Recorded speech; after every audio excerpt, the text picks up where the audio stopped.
Listo, entonces me ha tocado hablar sobre el síndrome metabólico, que es sumamente importante que sepan ustedes el síndrome metabólico.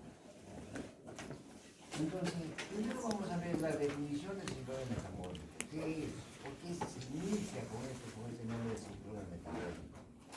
La obesidad infantil es el principal factor de riesgo de obesidad en el adulto. Si un niño es obeso, de hecho, en la adultez va a ser obeso. ¿Ya? Entonces, en el adulto, y también va a tener lo que se llama el síndrome metabólico. Fuera del síndrome metabólico es el inicio, les va a venir sus problemas de diabetes mellitus, generalmente de tipo 2, ¿ya? Y el desarrollo de enfermedades cardiovasculares, como puede ser hipertensión arterial, accidentes cerebrovasculares. Entonces, por consiguiente, se va reduciendo la calidad de vida de estos pacientes, ¿ya? Es por eso que es importante el síndrome metabólico. El síndrome metabólico es un diagnóstico clínico más que todo, más que laboratorial, ¿ya? Que identifica una población con elevado riesgo cardiovascular. Muy bien. La resistencia a la insulina es uno de los factores que se presenta, ¿ya? Es el vínculo común y el factor promotor de la cascada de disturbios metabólicos, modulados por factores genéticos y ambientales, ¿ya? Entonces la resistencia a la insulina parece ser uno de los factores más comunes. Ahora nosotros nos preguntamos por qué es lo que pasa, ¿ya? Entonces, ¿por qué tenemos la resistencia a la insulina en estos pacientes? Entonces, cuando hay una resistencia, para que ustedes puedan comprender mejor eso, entonces agarramos el estudio de una célula, ¿ya? Una célula se estudia y se encuentra que tiene hasta 100.000 receptores periféricos para la insulina. En otras palabras, tiene hasta 100.000 puertas por donde puede entrar la glucosa para que se alimente esa célula. Entonces, como son receptores periféricos, estos receptores periféricos tienen, hagamos una comparación burda, que es este salón es una célula y tiene 100.000 puertas por donde entran todos, tiene 100.000 chapas y por consiguiente vamos a necesitar 100.000 llaves para poder abrir cada chapa, cada puerta. ¿No es cierto? Entonces, ¿cuáles son las llaves? La insulina. Y el receptor periférico de la insulina, ¿qué es? Es la chapa. Entonces, una vez que llega la que se llama la insulina al receptor, ¿ya? Abre la puerta y entra la glucosa a la célula y la célula se alimenta. Entonces, en ese momento, cuando viene, hace el contacto, la que se llama la insulina con el receptor, se crea una serie de mecanismos enzimáticos, hay consumo de energía inclusive, y hace que esa insulina sea captada por los glucotransportadores internos de la célula, que agarran su molécula y la introducen para su alimentación. Eso es en términos generales lo que pasa. Pero ¿qué pasa cuando pasa el síndrome metabólico? Cuando tenemos resistencia periférica a la insulina. ¿Por qué hay esa resistencia periférica a la insulina? Porque muy probablemente esas chapas se han tapado, pues. No funciona. ¿Ya? Entonces, ¿qué va a pasar? Entonces, esa célula se queja al cerebro y el cerebro dice sí. ¿Por qué no tiene comida esa célula? Porque el cerebro no tiene receptores periféricos a la insulina. El cerebro y otros órganos comen la glucosa que les da la gana. Es el cerebro, la retina, el glóbulo rojo, las células cardíacas y las nefronas. Son los que consumen, que se llama insulina. Hemos hecho glucosa sin mediar un receptor. Entonces dice, yo tengo comida. Entonces dice, debe ser que está faltando insulina. Le ordena al páncreas a que produzca insulina. Produce. Y el páncreas va produciendo insulina y produciendo, no dándonos cuenta que el receptor es el que está fallando. ¿Ya? Y entonces por eso cuando nosotros hacemos un análisis a estos pacientes que pensamos, que son pacientitos generalmente con obesidad, ahorita vamos a ver eso, ¿ya? Entonces, le hacemos un análisis de insulina, elevada la insulina. Entonces, eso es lo que está pasando. Y si no nos damos cuenta, ya, no nos damos cuenta por mucho tiempo que ese paciente está con su insulina elevada y toda la cosa, se agota el páncreas. Y se agota ese páncreas y está produciendo tanta cantidad de insulina por mucho tiempo, diabetes. ¿Se dan cuenta? Ya no hay producción de insulina, no hay insulina, alteración de receptores, diabetes. ¿Se entiende? Ya. Entonces, el término de síndrome metabólico se usaba a finales de los años 70 para describir a la diabetes.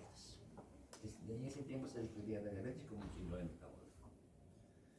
Ya, el Gerald sugirió que en 1988 que esos factores ocurrían en las personas como si fuera un síndrome que denominó síndrome X.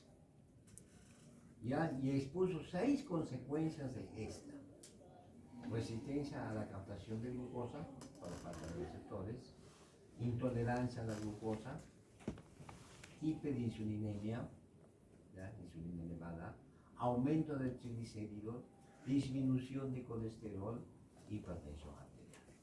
Entonces los pacientes tienen esos síntomas clínicos más que todo, ¿ya? La hipertensión es que se llama clínico, el colesterol y todo eso son laboratoriales, la insulina también, la resistencia al glucosa. Teníamos eso que llamamos el síndrome X. Todavía estaba así, porque actualmente ya es diferente el síndrome X, pero lleva todo eso, ¿ya? Y en 1998 un grupo consultor de la OMS, de la Organización Mundial de Salud, propuso que se denominara síndrome metabólico. Muy bien. Ya. Entonces, el síndrome metabólico es una asociación de problemas de salud que individuos causados por la combinación de factores genéticos. ¿Ya? Entonces, asociados al estilo de vida en los que la resistencia a la insulina, ya la presencia de síndrome metabólico se relaciona con un incremento de, caracterizado por hipertensión arterial, diabetes mellitus, intolerancia a la glucosa, obesidad, dislipidemia y aterosclerosis. ¿Ya? Se van dando cuenta cómo nos va llevando a diferentes enfermedades todo este problema del síndrome metabólico. Y solamente para que se den cuenta, que quizás no lo hable por acá, el hecho de que nosotros tengamos mayor concentración de glucosa plasmática en nuestras arterias, por el hecho que esa glucosa no entra a la célula no come su glucosa, se aumenta la concentración de glucosa plasmática en el plasma, produce un proceso inflamatorio en el endotelio vascular. Y el endotelio vascular está en todo donde hay sangre, está llevando, arterias está llevando, sea las más pequeñitas a las más grandes, tienen su endotelio vascular. Y si hay un proceso inflamatorio sobre ese endotelio vascular, hace que se produzca todas estas potentes problemas de enfermedad. ¿De acuerdo? ¿Ya? Entonces acá tenemos síndrome metabólico de obesidad. Entonces, como ven, el síndrome metabólico está caracterizado por hiperglicemia, por dislipidemia, obesidad, hiperinsulinemia, ¿ya? Hipertriglicéridos. Todo eso tiene que se llama síndrome metabólico. ¿Ya? El problema de la obesidad, ¿ya? Índices mundiales en el adulto. Se ha visto, como dice aquí, en la población mexicana tenemos el 24.4% de obesos. Son bien obesos y por consiguiente estos pacientes en su gran mayoría tienen el síndrome metabólico y a la larga desencadena en una diabetes. ¿Ya? Y es por eso que no sé si ustedes habrán ido a México varias veces o alguna vez. Ahí, a lo menos cuando yo fui a Cancún, lo primero que me llamó la atención, había un restaurante grande, simpático, decía, primero es la panza. Así se llama. Entonces, primero es eso.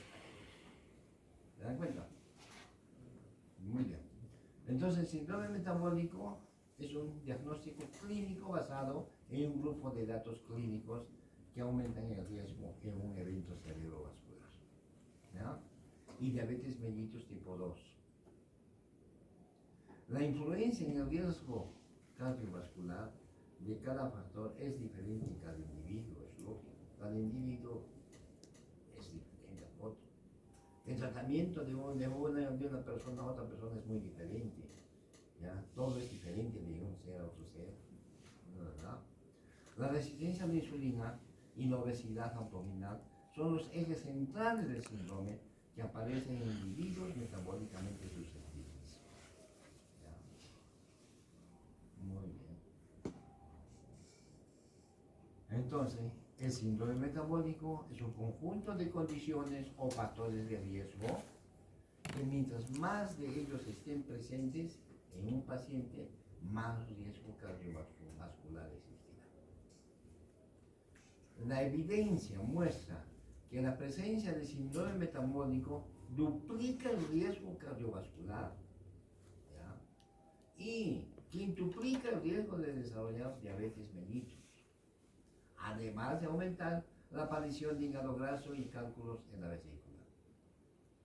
Entonces se van dando cuenta de hecho de que haya esa pequeña, aparentemente pequeña, pero es grande, esa resistencia periférica a la insulina, todo lo que va produciendo. Por eso. Esto significa que ante la existencia de estos factores, las posibilidades de accidentes vasculares, por ejemplo, infarto cardíaco, ACVs, accidentes cerebrovasculares, aumentan considerablemente de la invalidez en cada país. Acá tenemos la grasa abdominal, esto se expresa en la circunferencia de cintura. ¿Ya? Por eso cuando medimos índice de masa corporal es una y el otro es circunferencia de cintura, en hombres y mujeres, en la forma de manzana. Esa es la grasa parda que tenemos nosotros y es la grasa más difícil de disminuir cuando entramos en un tratamiento de obesidad. ¿Ya? Acá tenemos una obesidad central, niveles altos de triglicéridos, presión sanguínea alta, niveles de colesterol HDL que son bajos y la resistencia a la insulina. Es lo que encontramos en estos pacientes. Acá dice, si la circunferencia de cintura, si es mayor de 90 centímetros en los varones y si es de 80 centímetros en las mujeres, tenemos el síndrome metabólico. ¿Ya? Es decir, tenemos la obesidad central. La hiperglicemia, glucosa elevada, hipertensión arterial elevada, el colesterol HDL bajo es normal, es normal, abajo, y los triglicéridos generalmente son elevados.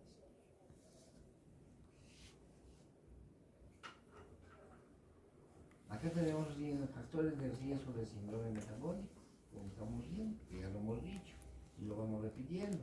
La resistencia a la insulina es lo que va a producir todo esto. Esta resistencia puede ser desde el punto de vista genético, la obesidad, la diabetes. La resistencia a la insulina va a tener una hiperinsulinemia, que vamos a tener que ya hemos dicho por qué, y va a haber hipertensión arterial, dislipidemia y aterosclerosis. En la obesidad siempre también se ve acá que tenemos una resistencia a la insulina, una dislipidemia, hipertensión y aterosclerosis. Por eso es muy grave. Y acá, como todo niño, siempre se va a lo que es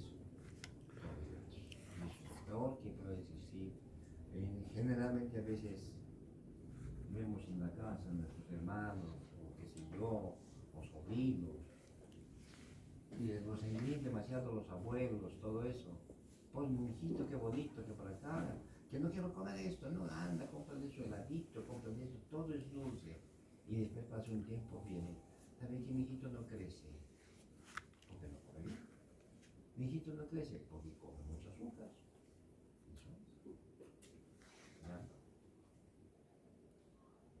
Bases para el diagnóstico del síndrome metabólico.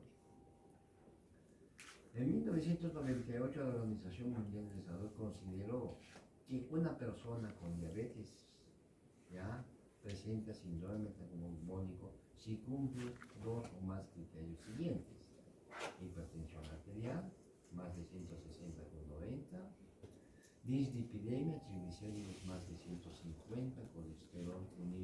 lipoproteínas de alta densidad, ¿ya?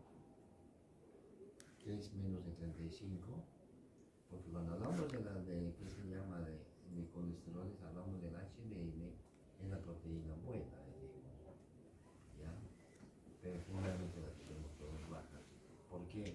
Es elevada el LDL y la baja, así porque no hacemos deporte o porque no tenemos una buena dieta, ¿ya? Obesidad, índice de masa corporal, que es mayor de 30. Dice, de la cintura a cadera, tenemos mayores de 0.9 en varones y mayores de 0.85 en mujeres. Podemos tener microalbuminuria, ya cuando ya tenemos un poco de falla renal, ¿ya? Estos criterios, dice, predefinen la necesidad de tener cifras de glicemia elevadas. Por otra parte, el adulto, tenemos panel 3, establece el síndrome metabólico cuando hay 3 o más siguientes hallazgos: obesidad abdominal, por un lado, ¿ya? Que dijimos la circunferencia de cintura en el varón es más de 102 y en la mujer que se llama mayor a 88, hipertrigliceridemia mayor de 150. Como ustedes saben que los triglicéridos generalmente se forman cuando nosotros ingerimos mucho alimento basado en hidratos de carbono, ¿ya? Y por eso por los demás los triglicéridos. ¿Ves? Acá tenemos que se llama el colesterol HDL bajo, en varones dice todo eso, y en mujeres también está bajo, y la glucosa en ayunas que generalmente en algunos dicen hasta 100, otros dicen hasta 110. Y eso hablamos nosotros.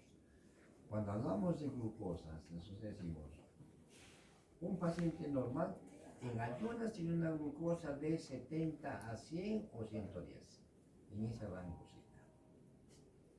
Y cuando un paciente se le dice que es paciente diabético, cuando los niveles de glucosa en ayunas son más de 126, ¿ya? En 2 oportunidades decimos que es un paciente diabético. ¿Y dónde está ese hueco, ese espacio que queda entre 100 y 125? Ese espesor, el síndrome metabólico, ahí está. Son lo que llamamos la prediabetes. Eso es. Y es por eso que generalmente cuando los que se llaman las mujeres están en estado que se llama en la edad de poder gestar todo eso, y si han tenido antecedentes de familia diabética, o ellos han sido gorditas, todo eso, y han tenido un síndrome metabólico, una hiperinsulinemia, y si no se controlan con toda seguridad, estas pacientes van a presentar la diabetes gestacional. ¿Ya? Muy bien. ¿Se está entendiendo, no? Importancia de un diagnóstico precoz. Al basarse en los criterios de fácil reconocimiento, la detección es un mayor número de pacientes, la detección de un mayor número de pacientes. Uno de los inconvenientes del diagnóstico según los criterios de la ATP3 es que no identificar con precisión a los pacientes con que se llama riesgo en lo que se hace gran parte de su patología, ¿ya? La prevalencia del síndrome metabólico es importante y su relación con la enfermedad cardiovascular es alta. Es necesario tener instrumentos sencillos y eficaces que permitan el diagnóstico precoz para iniciar una precoz tratamiento. Eso no lo tenemos en el país. No preveemos nada. Solamente atacamos cuando ya está el problema.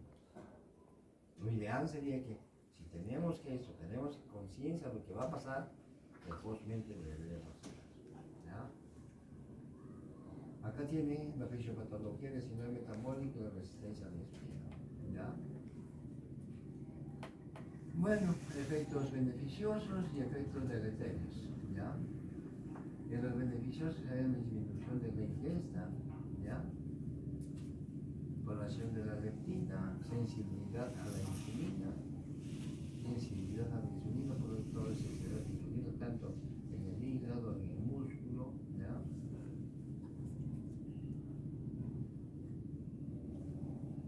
Y también tenemos a las antiterogénicas. Y los deleterios tenemos la hipertensión arterial, alteración de la hemodiálisis, angiotensiógeno 1 ahí presente, resistencia a la insulina, hay un proceso inflamatorio, tenemos el factor de necrosis tumoral, ya alfa, ya tenemos las interleuquinas, y por consiguiente todo eso nos va a dar una resistencia periférica a la insulina.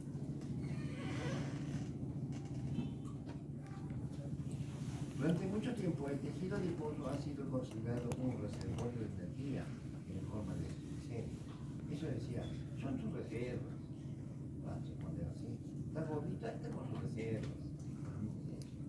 Actualmente se considera al tejido adiposo como un órgano endocrino más. ¿Ya? Y se produce un montón de cosas. ¿Ya? En las últimas décadas se ha reconocido su importancia como órgano endocrino, ¿ves? Secretor de adipoquinas, ¿ya? Con actividad local y sistémica. Ya, sistema nervioso central, músculo esquelético, hígado y huesos, que modula la ingesta y regula el metabolismo energético, sobre todo el lipídico, pero también el hidrocarbural. Entonces la adopolitina se entonces ¿ya?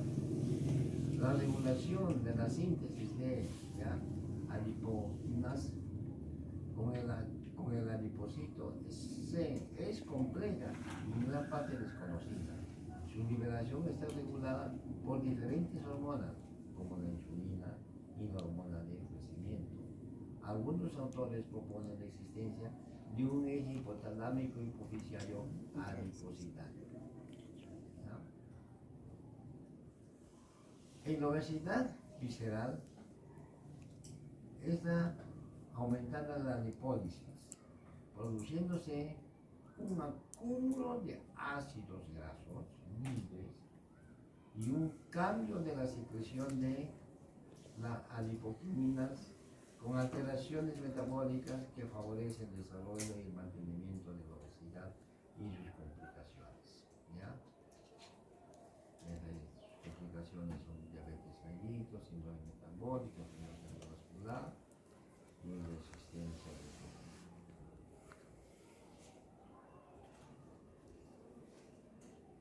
La insulina activa como receptor en la membrana celular, genera el GABA1, que estimula las vías de acción.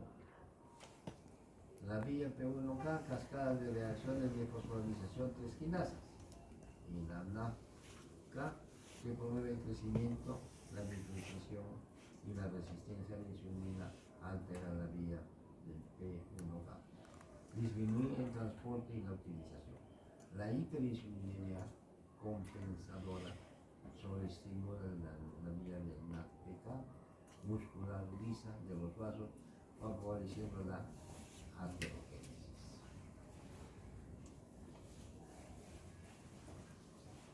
La resistencia a la insulina, como la disminución de la capacidad de la insulina para ejercer sus acciones en tejidos diana, músculo esquelético, hígado y tejido adiposo. La resistencia a la insulina, el síndrome metabólico y la aterosclerosis parecen tener una base inflamatoria común. Se admite que la resistencia a la insulina es el proceso fisiológico que subyace bajo el conjunto de factores de diabéticos, de síndrome metabólico y de riesgo cardiovascular. Acá, como ven, la resistencia a la insulina, disminución de las células beta están vinculadas. ¿Ya? Hay lipólisis aumentada por otro lado y por otro lado la captación disminuida de la glucosa en los músculos y tejidos, como dijimos tampoco. ¿Ya? Entonces, por consiguiente, va a haber una disminución de las células beta pancreáticas.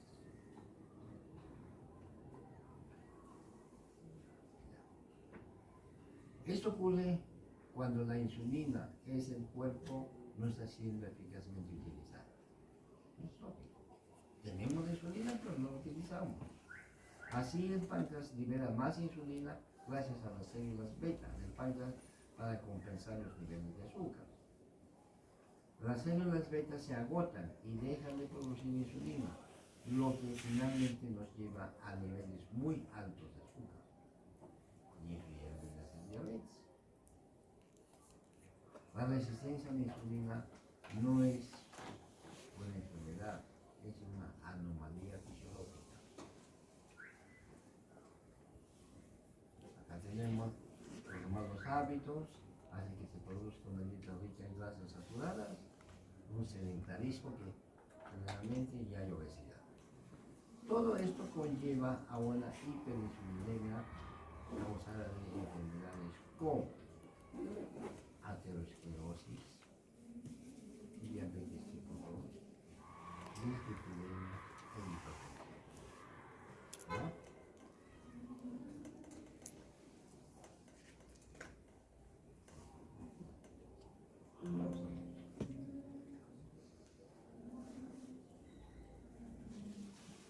Acá estamos viendo un algoritmo que se presenta, que siempre lo deben tener presente. ¿Ya? En este algoritmo tenemos el síndrome metabólico, evaluación clínica integral. ¿Ya?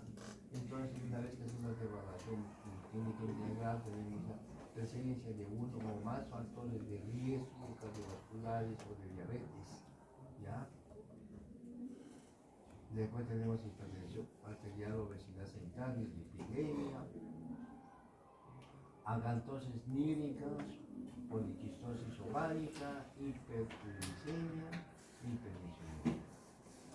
No he hablado nada sobre la acantosis. La acantosis nígrica es que hay una hiperpigmentación a nivel de cuello, axilas, ingles y en muchos pacientes a veces acá en la articulación de los dedos. Es un color café, es una hiperpigmentación y eso se produce por el aumento de la concentración de insulina en el organismo. ¿Ya?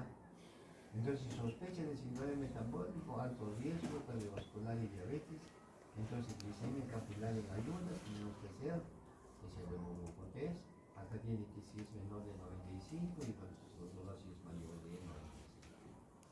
Entonces, si es menor de 95 se hace una valoración anual, pero si es mayor de 95, curva de tolerancia oral a la glucosa, que se hace finalmente 120 minutos.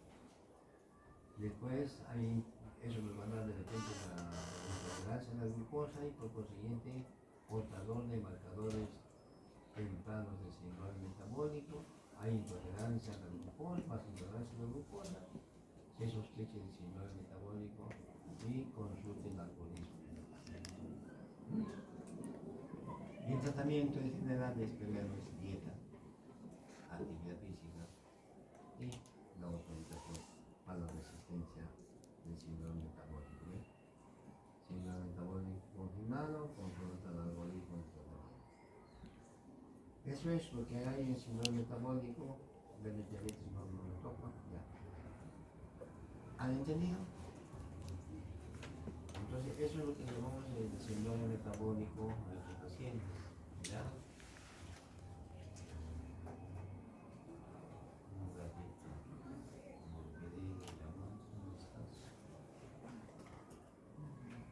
Ahora vamos a hablar después de esto, vamos a hablar sobre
Una, le damos menos calorías para que no siga acumulando más grasa.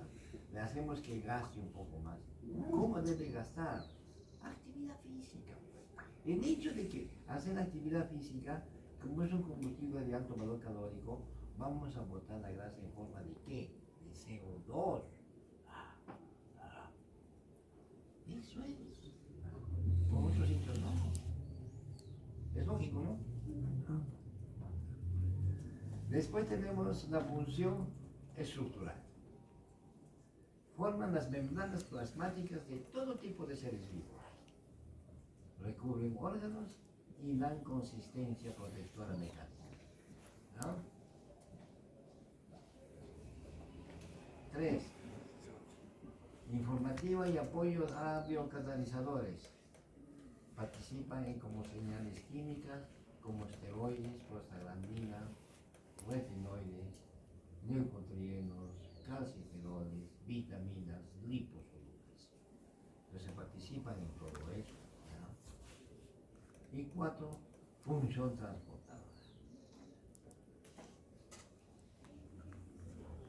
Entre la función transportadora tenemos las lipoproteínas de ácidos lineares. ¿Ya?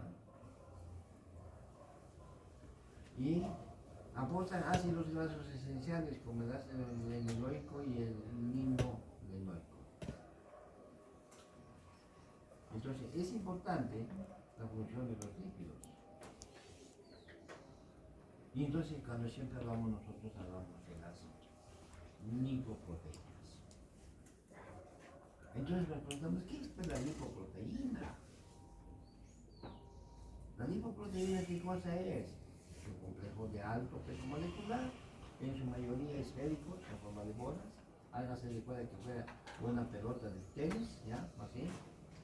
Que transportan lípidos a través de los líquidos del organismo.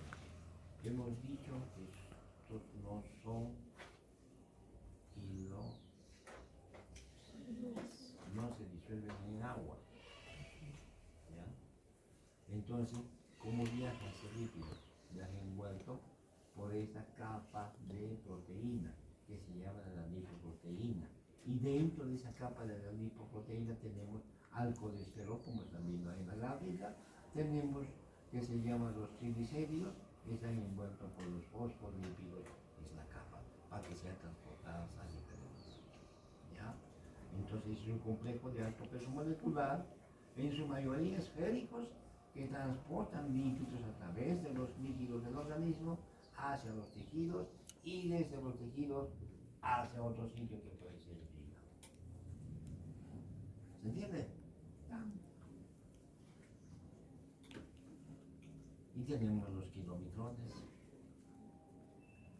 Entonces son compuestos fundamentalmente por triglicéridos, están formados en su mayoría por triglicéridos. Contienen colesterol y fosfolípidos en pequeña proporción, ¿ya? Contienen colesterol y fosfolípidos en pequeña proporción. Se originan tras la digestión y la absorción de las masas. Y eso es bien cierto. Si tú comes una comida bastante copiosa en hidratos de carbono y dulces, más que todo, y a las 2 o 3 horas le haces un dosaje de triglicéridos, encontramos pues. Cuando vinieron hace un tiempo a trabajar a Cerro Verde acá, mucha gente mexicana, vinieron los gordos, especialistas no sé en qué, deseen comer. Cuando pasaron el examen médico, encontramos que tenían triglicéridos 1800, 2000, y ellos como si nada.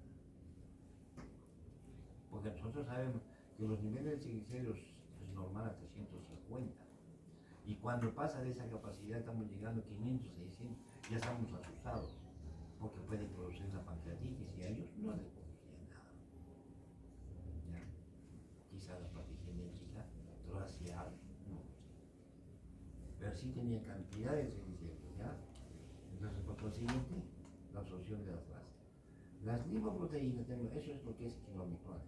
Las lipoproteínas de muy baja densidad, ¿ya? Y si tenemos acá el LDL, nosotros hablamos del colesterol malo, que siempre decimos, contiene concentraciones elevadísimas de triglicéridos y moderadas de colesterol y fosfolípidos. ¿Ya? El origen es fundamentalmente endógeno, de adentro, ¿ya? Asegurando su transporte desde el hígado hacia los tejidos más periféricos. ¿Ya?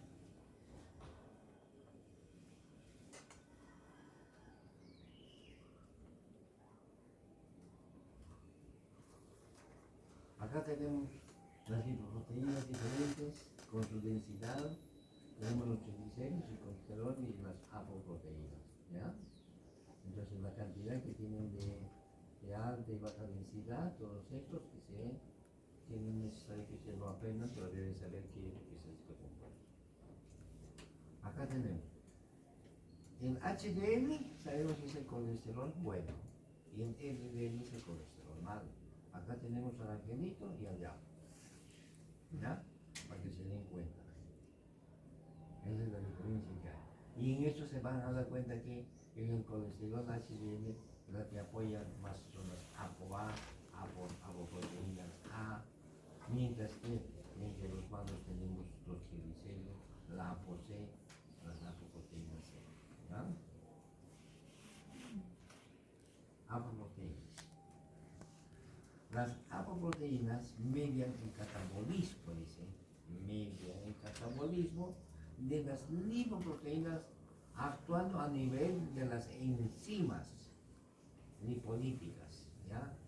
Y receptores celulares que renuevan las lipoproteínas de plasma. Median el catabolismo actuando a nivel de las enzimas lipolíticas y receptores celulares que renuevan las lipoproteínas de plasma. Acá la tienen, la apolipoproteínas, ¿ya? Que su interior tiene colesterol, tiene triglicéridos y está rodeada con una capa de fosfolípidos, ¿ya? Entonces, ya se están durmiendo ya. Es ahora pues. Acá tenemos las apolipoproteínas diferentes y con la función que realizan cada cual, ¿ya? La APO1 activa la enzima recitina colesterol, acetiltransferasa, rol estructural de la HDL. La APO2, papel estructural en algunas subfracciones de la HDL. Y la ApoB48, el papel estructural necesario para el ensamblaje y secreción de quinopirones. Y así sucesivamente va teniendo que dar función estas apolipoproteínas.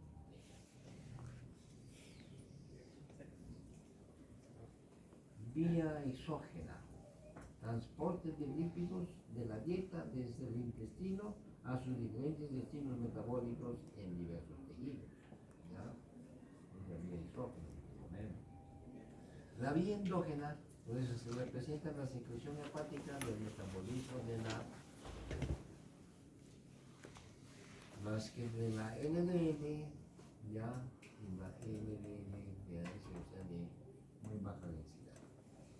Vía de transporte inverso del colesterol, permite mediante un doble mecanismo de receptores para LDL y HDL devolver colesterol al hígado.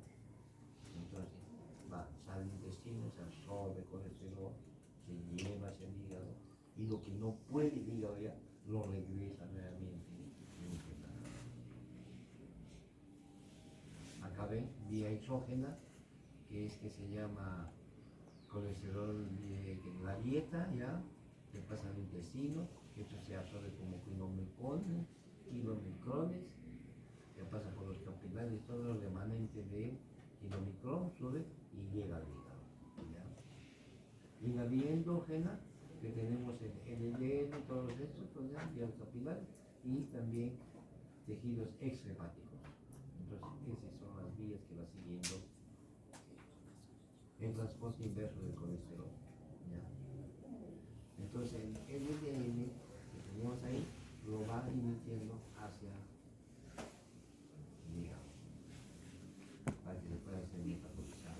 Y es por eso que nosotros cuando tenemos un paciente con dislipidemia, generalmente son mixtas, pero en su gran mayoría tenemos, cuando vemos eso, digamos, colesterol 280, lo normal está 200, como más, está subido.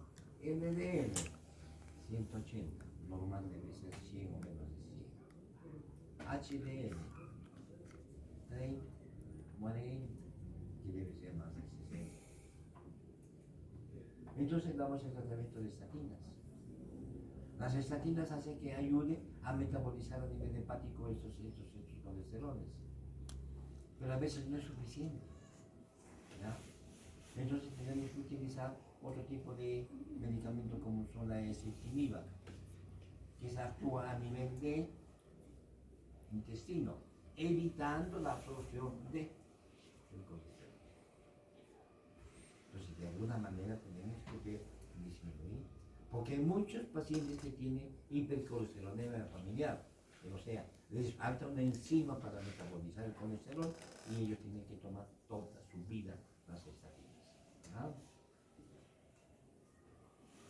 Bueno, acá tenemos todos estos mediados por la APO1, utilizada en el transporte del colesterol desde la periferia hacia el hígado para su expresión por la arritmias.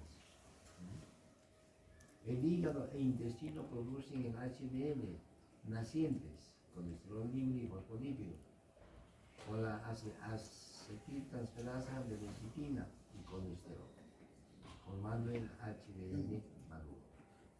El colesterol unido al HDL puede ser captado en el hepatocito por receptores depuradores de la ApoB1. Alternativamente, el éster de colesterol, el HDL, puede ser transferido por la proteína desde los transportes de esteroides colesterol a las LDL. Acá tenemos las enzimas.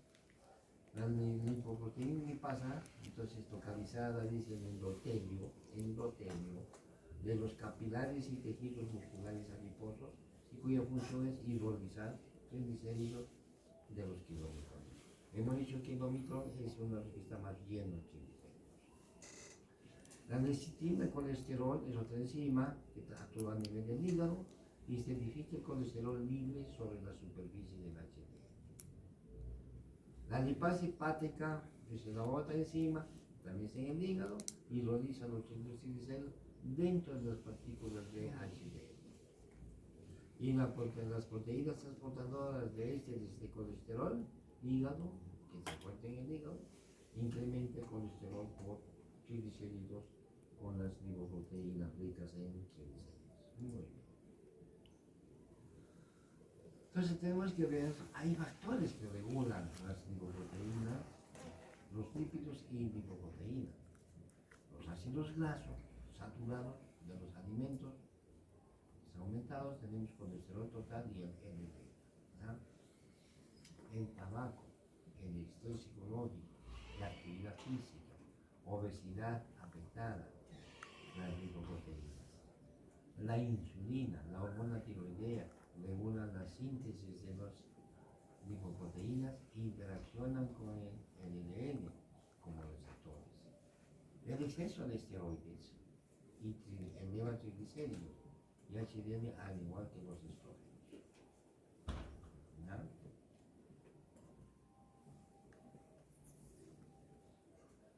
La variabilidad de respuesta observada en los lípidos y lipoproteínas estaría determinada genéticamente. Las variantes genéticas más estudiadas están en los genes del ApoE y ApoB. Hay muchas variantes asociadas con genes que codifican distintos receptores y enzimas como la LNH, LNH y proteínas de transferencia de triglicéridos microsomales.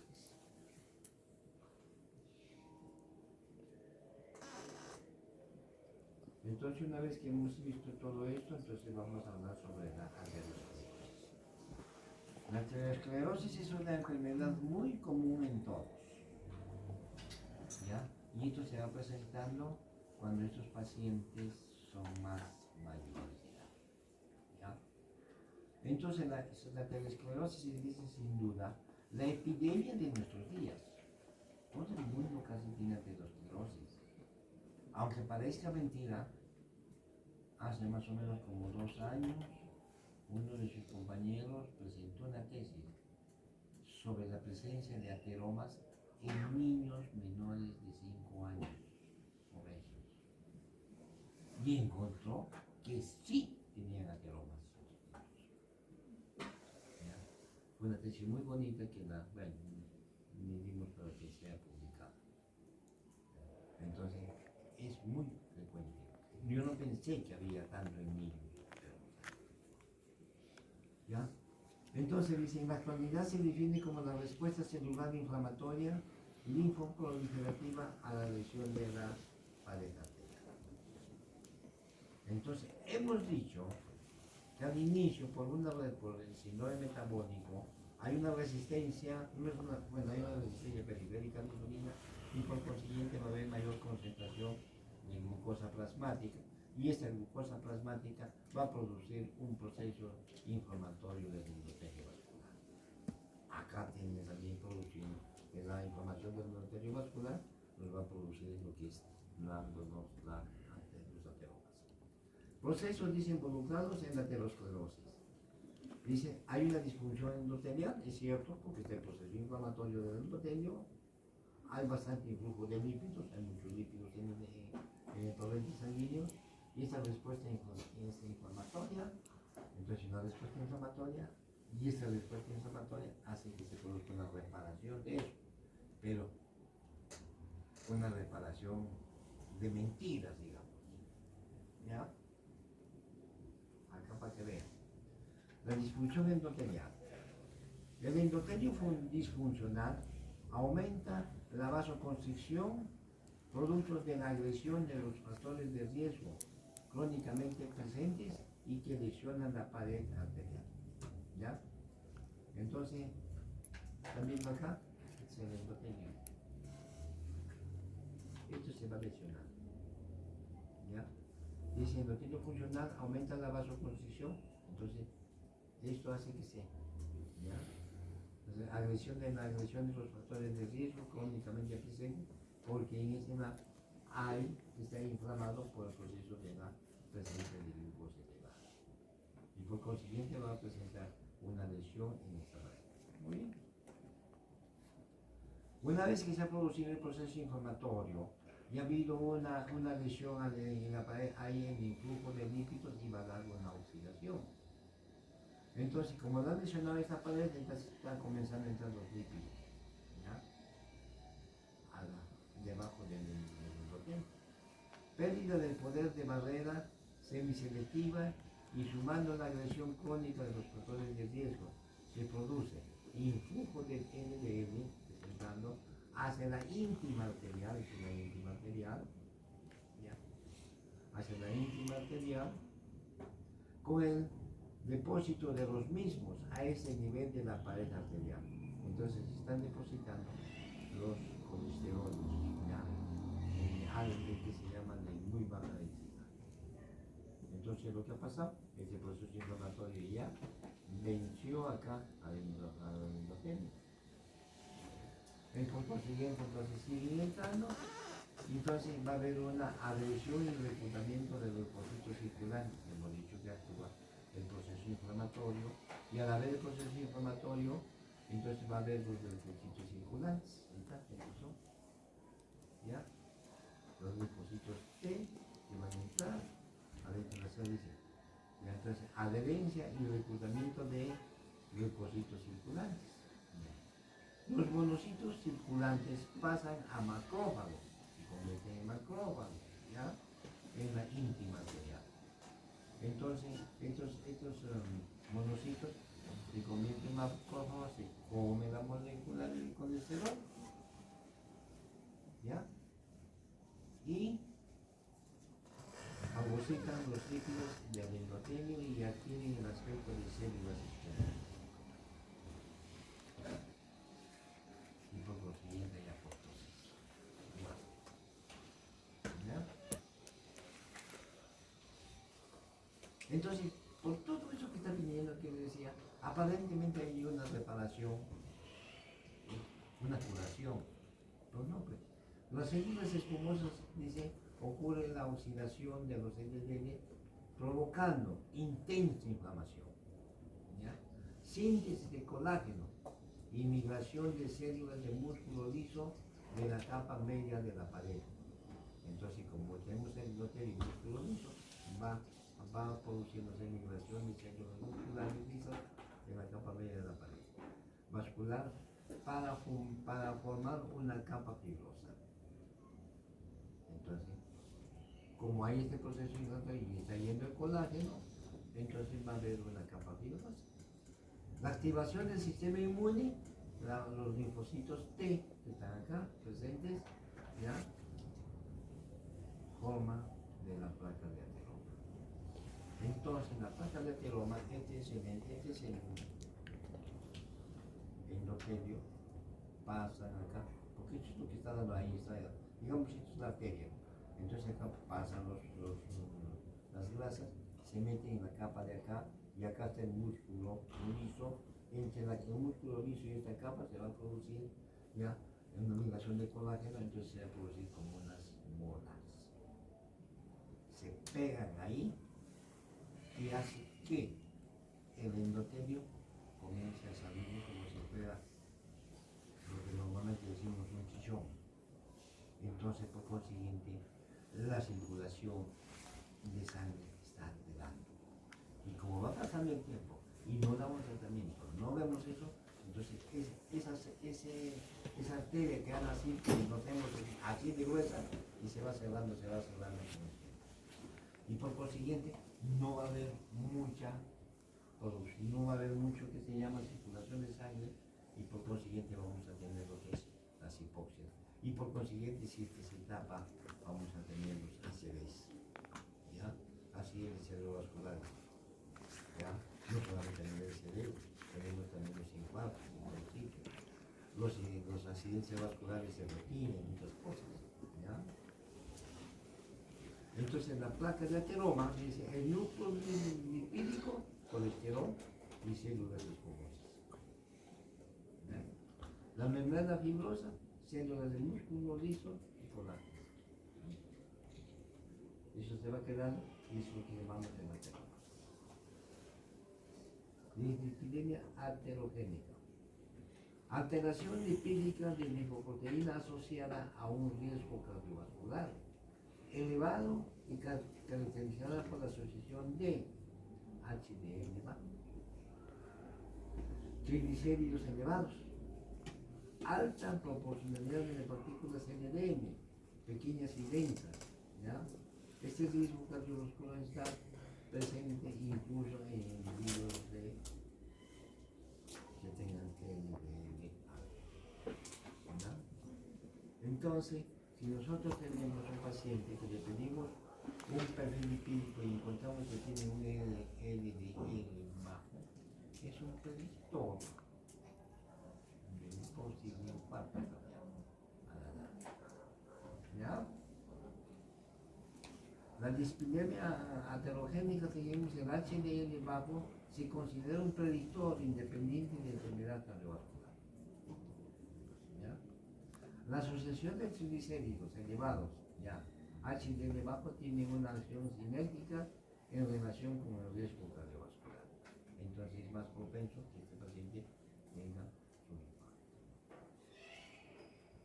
Después tenemos acá lipoproteína A, ya, factor de riesgo vascular emergente, descubierta por el doctor Karen, constituido por una asociación entre una película de LDL y una proteína denominada ApoA, a través de una unión y un puente disulfuro del ApoA a la ApoB de 100 y la de LDL, sintetizada en el hígado, testículo y cerebro. ¿Ya? Ahorita terminamos, no sirve. La lipoproteína, dice A, la lipoproteína pasó de riesgo vascular emergente, tenemos nivela y hemólisis. Favorece la migración y proliferación de las células musculares lisas de la pared arterial. Estimulación de la producción del inhibidor del activador del plasminógeno. Formación de células espumosas por oxidación del núcleo lipídico causado por receptores y de macrófagos. Lipemia postprandial. Cuando nosotros hemos comido, hacemos una reducción de los niveles de elevación de triglicéridos tras una ingestión de grasa. Dice proceso tanto de un defecto en el aclaramiento de las lipoproteínas, simplificar la riqueza de como de una sobreproducción de lipoproteínas rica en triglicéridos prohibidas. La elevación de las lipoproteínas ricas en triglicéridos, como los neuronas, la LDL, los remanentes justo en un estado de estrés oxidativo, son los principales mecanismos que pueden impulsar este estado metabólico de la postprandial. Los elevados valores de triglicéridos postprandiales están relacionados con enfermedad coronaria y arterial con efectos diabéticos y marcando incremento del estrés oxidativo y deterioro de la función endotelial, se dice que efectos son mayores en pacientes con